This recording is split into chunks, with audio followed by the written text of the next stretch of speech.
자, 이번에는요. 국민의힘 대선 주자들 경쟁상 좀 짧게 짚어보겠습니다. 최근에 홍준표 의원 지지율이 상당히 많이 올랐어요. 그래서 뭐 어떤 기세를 좀 타고 있는 거 아니냐? 뭐 이런 분석도 있는데 홍준표 의원과 윤석열 전 총장과 관련된 기사가 먼저 하나 있습니다. 보시죠.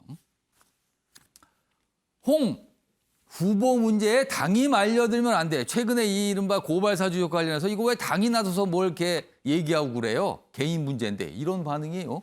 그러다 윤석열 여당이 총을 쏘니 이건 뭐 벌떼처럼 올라타고 있군요. 또 이렇게 반발하고 있어요 지금. 자, 그럼요. 이와 관련된 두 인물의 목소리가 있습니다. 확인해 보겠습니다. 그 문제는 내 혼자 풀어라. 그렇게 해야죠. 지금 경선 중입니다.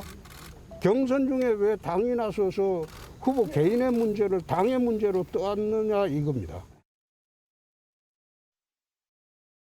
여당의 저 주장에 올라타는 거는 또 그럴 수 있다고 치는데 시작하자마자 벌떼처럼 올라타가지고 저는 그게 더 참 기가 찰 노릇입니다. 저쪽에서 총을 한 방 그냥 날리니까 바로 올라타가지고 그렇게 합니까? 이실직고하고 뭐 사퇴하라 그러든지 뭐 사과하라 그러죠. 그렇게 해가지고 정권 교체 하겠습니까? 정권 교체를 하려고 그러는 겁니까? 아니면은 그냥 계속 야당의 기득권 정치인으로 남아가지고 그걸 누리겠다는 겁니까? 저는 오로지 이 정권 교체밖에 없습니다. 두 주자가 뭐 특정하게 구체적 이름을 거론하지 않습니다만 누구 얘기를 하시는지는 알겠죠 지금. 딱 들어보면 바로 그냥 떠오릅니다 지금요. 최영철 편집이요. 네. 다른 대선 주자들은 지금 사안에 대해서 당과 윤석열 전 대표를 어떻게 보면 약간 좀 보호하고 약간 이런 분위기인데 홍준표 의원은 견제구를 날리고 있어요. 왜 당이 나서냐? 이거 뭡니까 지금? 그리고 뭐 당이 소도입니까? 뭐 이렇게까지 반응이 나오는데 무슨 생각일까요?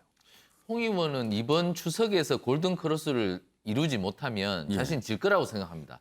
이번에 확실히 뒤집어 놔야지 그다음에 별로 기회가 없다. 그러니까 이제 추석이 다음 주로 닥쳤는데 이번에 골든 크로스를 뒤집으려면 추석 밥상에 무조건 윤석열을 위험하다라는 프레임을 올려놔야 된다는 거죠. 그렇기 때문에 윤석열 후보에 대해서 고발 사주 의혹에 대해서는 굉장히 강한 어조로 공격을 하고 있다는 거죠. 지금 그걸 계속 가리키면서 뭔가 문제 제기를 하는 거예요. 그렇습니다. 그러면은? 윤석열을 놔두면 결국 본선에서 진다는 것을 유권자들에 알리고 싶다는 것인데 뭐 그런 마음은 저는 이해가 갑니다. 후보로서 물론 본선에서 자신이 이기고 싶은 생각도 있고 자신이 경선에서 후보가 되고 싶은 생각도 있고 여러 가지 개인적 욕심이 있겠지만 지금은 김기현 원내대표를 비롯해서 모든 당 지도부가 나서서 일제히 고발 사주 의혹에 대해서 여러 가지 지금 공수처라든가 방금 윤기찬 변호사님도 얘기했다시피 수사의 문제점 그리고 지금 집권 세력이 어떻게 공작을 하고 있을지도 모른다는 여러 가지 의구심을 국민들에게 제기하고 그 부분에 대해서 여러 가지 의혹을 밝히는 작업을 하고 있는데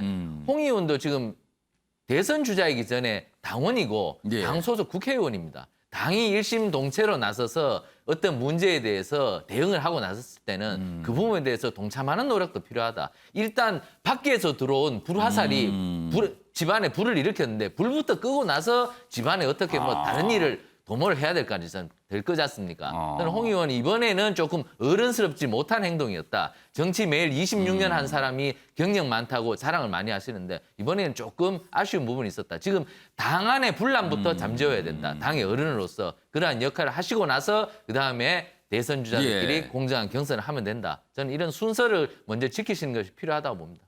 이 상황을 좀 그린 만평이 하나 있습니다. 보시죠. 무슨 권투 경기에 비유를 했어요. 그러면서 여기 두 명의 인물이 있는데 한 명이 여기 머리에 뭐가 혹 같은 게 났어요. 그러니까 이게 좀 아픈 구석인 거죠. 그래서 이렇게 얘기합니다.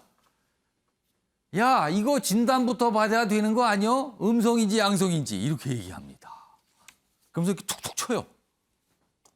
그리고 뭐라고 써 있죠, 지금 이게 뭐라고. 지금 상황이 이런 거 아니냐라는 거죠, 지금. 만평에서 이렇게 좀 비유, 풍자를 한 거죠, 지금 상황에 대해서. 맞는 것 같기도 하고요, 지금 상황이. 이렇게 묘사가 돼 있습니다.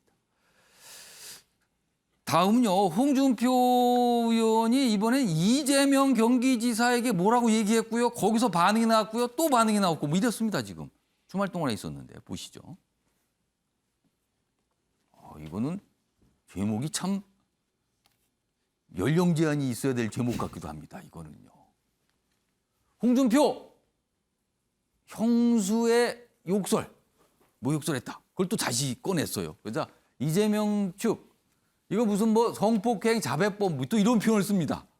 발끈하죠 또. 과거 논란 꺼내며 신경전. 그다가 처음에 뭐 고발한다 가만히 아닌다 이렇게 언급했다가 참겠다. 이런 또 반응을 보였어요.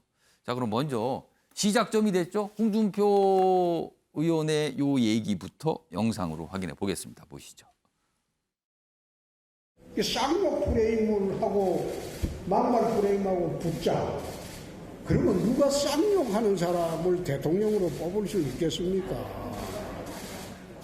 아무리 그래도 대통령이 성질하면 막말할 수는 있겠다.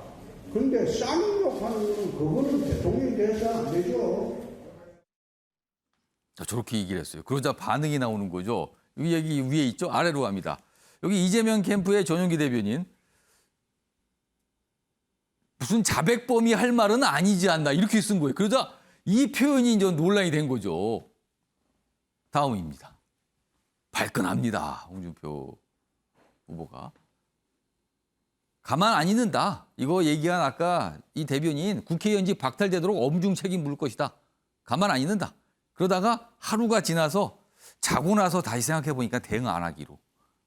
그러면서 또 문재인 대통령 관련된 얘기를 꺼내요. 무슨 북한에서 문재인 대통령을 겨냥해서 비난하면서 무슨 삶은 소 뭐 어쩌고 이런 거 얘기했는데 뭐 그런 거 얘기 듣고 계신 분도 참는데 제가 참아야죠. 뭐 이런 표현을 또 씁니다. 상황이 이렇게 됐어요. 외조 교수님? 네. 대응 안 하기로 마음을 바꾼 거는 왜 그랬을까요? 본인이 대응하면은 손해다. 이렇게 판단을 내렸겠죠. 자고 나니까 생각이 바뀌었다라고 본인이 예. 인정을 했지 않습니까? 홍준표 하면 이제 천하의 홍준표 아니겠습니까? 저격수, 촌철살인. 근데 이 홍준표 전 대표가 제 기억으로 밀린 적이 딱 2번 있어요. 예. 한 번은 이해찬 지난번에 국무총리 상대로 대정부 질의에 나섰다가 역공당해가지고 본인이 속된 말로 꼬리를 만 적이 한 번 있었고 예.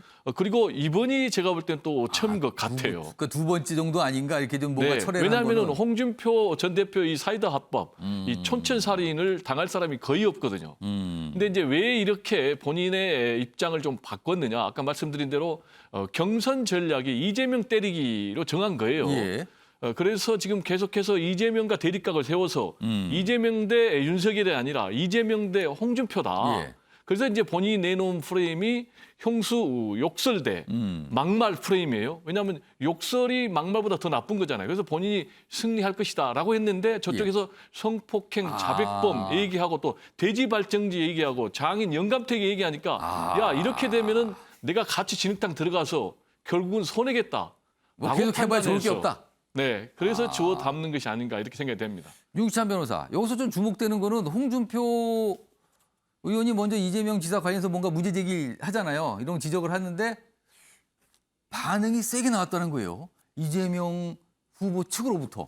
이거는 지금 이재명 후보 역시 홍준표 의원을 좀 상당히 의식한다. 이렇게 해석을 하면 무리가 될까요? 이거 어떻게 보세요? 저는 동의합니다. 왜냐하면 홍준표 후보께서는 이제 갈등 구도를 이렇게 만들고 싶었을 테고 아마 이재명 후보 측에 이렇게 진검승부로 대응해 올 거라고는 예상을 못했던 것 같아요. 다만 이재명 후보 측에서는 홍준표 후보의 양강 체제가 국민의힘의 양강 체제가 사실은 본인의 경선 구도에 혼선을 초래하고 있거든요. 정세균 전 총리마저도 홍준표가 본선에 오를 거면 본인이 그 경쟁력 있는 후보다라고 어필하고 있기 때문에 사실 이재명 후보 측에서는 홍준표 의원이 양강 체제로 좀 더 두각을 나타내는 것을 지금 원하지 않는다고 이렇게 생각을 합니다. 정치인들의 어떤 행동과 발언은 다 어떤 목적, 노림수라는 게 있죠, 항상. 그래도 그렇게 해석도 됩니다, 지금.